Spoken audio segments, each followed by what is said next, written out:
when you look back at the first half of the season, what are your thoughts on how it was?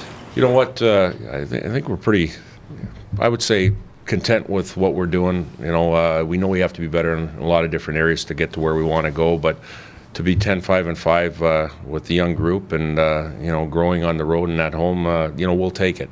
But knowing that we want more, and wanting more is making sure that we get better every day in practice and games, and trying to get to another level. And we've done one-on-one meetings with our players here today, and we're going to do some tomorrow and before they leave for the break. And you can see there's a push. The guys want to get better, and they know there's another level to get to.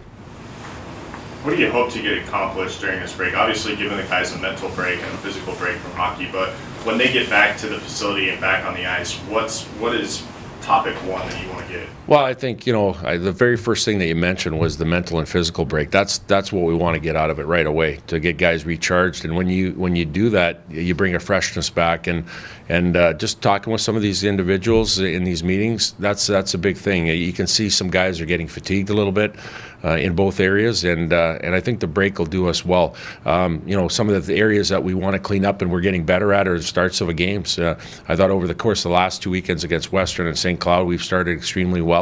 Now it's a matter of not chasing games now and trying to have leads early on in games, and that's part of the offensive side of the game that we're going to try to work on more. So, you know, in saying that, you know, we believe our group's going to come back with a freshness, with energy, and a schedule that's conducive to having success. What sort of things do you guys do? You guys are going to get a couple forwards back. Yep. When you try to make lineup decisions going forward, how do you guys go about making those? And that's a good question. You know, I think what we want to do is we want to do an exercise here over the holidays to try to find some chemistry within our lines. You know, last year, you know, if you kind of looked and saw, you know, Colton Poolman was on our third pairing of defense, and we moved him up on the top pair with his brother Tucker, and, you know, they were outstanding. And, you know, we went through a little exercise of trying to what made sense, you know, was analytically, and again, we want to try to do that this year again over the Christmas break with our forward line. So we are going to have everybody back. We're going to have options, and again, that's going to be a good thing. Grant. Oh, sorry, just the benefit of playing an exhibition game is that you do get a chance to view that and in a game type setting. Yeah, absolutely. You know, those exhibition games, even though they are exhibition games and they don't count in the standings, they're very competitive. And I think what that'll do is hopefully bring sharpness within our game going into the next weekend against Omaha.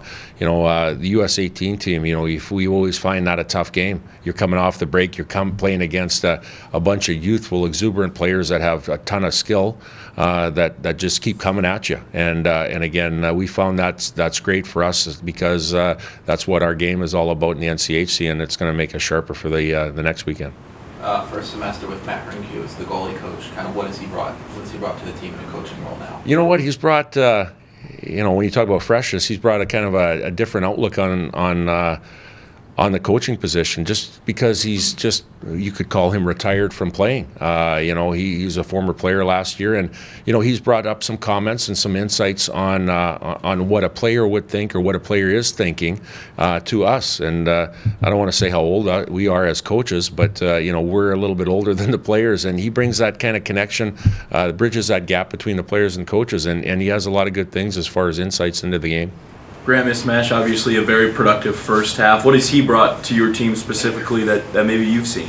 You know, he's a guy that's a big body that brings a lot of compete and high skill, and, you know, within his game too, you know, consistency is a big thing. You know, he's had a great start, but, you know, I think over the course of the last 3 or 4 games, I think it's kind of slowed down a little bit, where, you know, you got to keep pushing forward and you got to keep getting to another level. And, you know, I think consistency is a big thing for him in his game, and he's going to be a big part of our group going forward here. So again, he's done a good job in the first half, but knowing that we can always be better individually and collectively as a team in the second half here. What have you seen out of Josh Rieger in terms of his development this half? Yeah, you know what? Young man coming in here that wasn't probably promised a lot of opportunity early on, and he's earned it. You know, you look at the names that come through this program, you know, in the past, Steph Patton, Connor Gorder, you see Cole Smith doing what he's doing.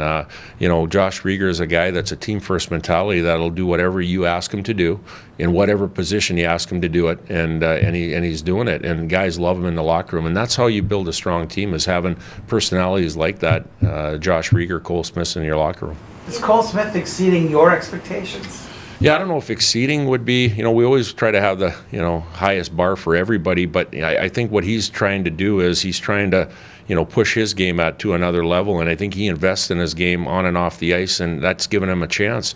You can see confidence in his game now. Like, before, if you have a puck on his tape, he'd try to get rid of it quick or advance it. Now he's holding on to a puck, and he's trying to, take a pass on his backhand, put it to his forehand, get a puck on the net. Like, he's exuding confidence now, and that comes from, playing a lot and having reps and having success in doing it. Cam Johnson has a couple weekends under his belt now has another long break. Do you think that's beneficial to Cam, or do you think it might hurt him a little bit? No, I think it'll be beneficial because I think, he was out a month, he came back in, and coming off an injury, coming into these heavy series like Western and St. Cloud, those are tough. And I think what it'll only do is, get him 100% healthy and get him focused on the second half here. I'm not worried about Cam as far as layoffs with him. Every time he comes back, he's sharp and ready to go. So, a lot has to do with his maturity, and he's pretty mature in his mindset. What did you like that you saw out of Trevor Olson his first weekend back? Yeah, obviously leadership. He brings that to the table. He's a locker room guy that provides leadership there. On the ice, I think he complements Simonson and Smith, and what they do. When we played St. Cloud last year and won in overtime, that was a line that generated offense to score that goal, and it's no different. Like when we came back from St. Cloud, doing video, you see them playing in the offensive zone a lot. They possess pucks. They're hard to play against, and that's what they do. So I think he complements that line very well. Does he still have some timing things to get down offensively and shake off some of the rust from not playing for Trevor? Yeah. Yeah. Oh, absolutely. Yeah, 100%. He's been off for an extended period of time, and little things like missing the net. Like I think on Friday night he had a couple opportunities, and normally Trevor picks a corner, or he gets pucks on the net. He missed the net a couple of times. I think those are little things that until you get into those game reps or those game type situations, you get better at. So again, yeah, I think he'll have some sharpness to get at. Are there some guys that you think can score more in the second half than they did in the first? Yeah, absolutely. That's one thing that as a coach and as a player and as fans, like you always say, well, you got to score more goals. Well, that's easy to say. How do you score more goals? And those are the things you do in practice, or do the things consistently on a daily basis to give you a chance to do that. So when we have meetings with players, it's not just, hey, we need more out of you, we need to score more goals. Well, okay, you're giving them that information. You got to give them more information. Well, how do you score more goals? So I think it's just breaking it down individually and as a group. I think over the last 2 or 3 weeks we did a better job in the offensive zone of trying to get pucks to the net. I think we got to do that better individually and collectively as a group on helping guys to try to get more offense. How do you think Peter Tong's reps that he got in the first half will benefit him as he develops? Well, again, when you talk about guys like Cole Smith, it's about having confidence, and he got thrown his both feet into the fire in Wisconsin, and he did well. And over his 8-game stint of being in the net, he has a passing grade there, and it's given him confidence. Just watching him in practice now, he's got a confidence that he didn't have before early in the season, and that comes from those game reps. So, like I said, I just told him in his individual meeting, you don't know when your next opportunity is, but be ready for it. And we're not closed on having a closed mind of when that is. We're knowing that you came in 8 games and you did a great job. We know that you can go in and do another job if called upon. You have 20 lineups and 20 games. How do you get any continuity going? Well, when you talk about continuity, I think a lot of that had to do with injuries, right? And a lot of had to do with trying to generate a little bit more offense or consistency within our group on the offensive side of it. So, looking in the second half, knock on wood, injuries aren't going to hopefully be part of it, but we want to try to drill down on some of the tandems or the three guys in a group that can give us success on a daily basis in those lines. And when you look on the years before, when we come to it, when we the national championship year, when we put Luke Johnson in the middle, we brought Rhett Gardner from 4th line center to 2nd line left wing, and then we had Poganski, the heavy line. That didn't come about till the second half of the year either. So just trying to, like we talk about analytically, trying to find a way to build some consistency within our forward groups. You said you're going to kind of look at some of those things. Yep. I know you'd like Mismatch to be playing in the World Juniors now, but you do have your whole team back. Yeah. The first week. Does that help you look at some different things with having Nolan at the World Juniors this year? Yeah, absolutely. You know, when we came back, and I think it was Omaha last year on the road when Jost and Besser both came back in the lineup. We had to go to Union without those guys, and we had guys find a way to get it done and a short-term side of it. So through the holidays and then through the first part of the year, we'll have everybody able and ready to go. And if you want to spend your holidays helping us to find those lines, we're more than welcome in our locker room. How has Rieger playing a forward helped him defensively?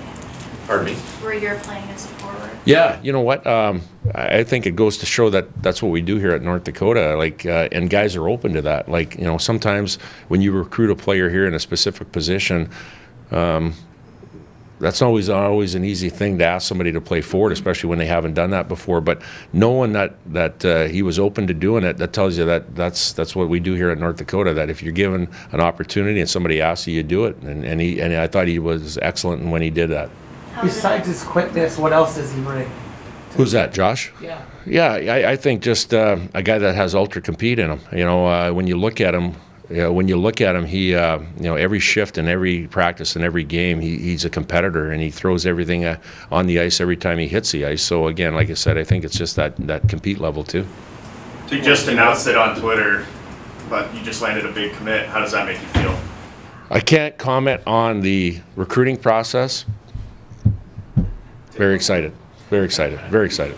Potatoes for lunch today? Because you've had to mix so many lines and you've had so many injuries, I mean, does that give you a confidence in terms of your depth, especially headed into the second? Yeah, absolutely. The depth and went through all these meetings with our guys today, and I guess still got some here tomorrow to go through, and feedback, just not coaches talking but players talking. And one thing that resonates with our group is how tight our group is, and everybody loves our group as far as how we mesh together. And I think when you talk about the different line combinations and different things like that, love it.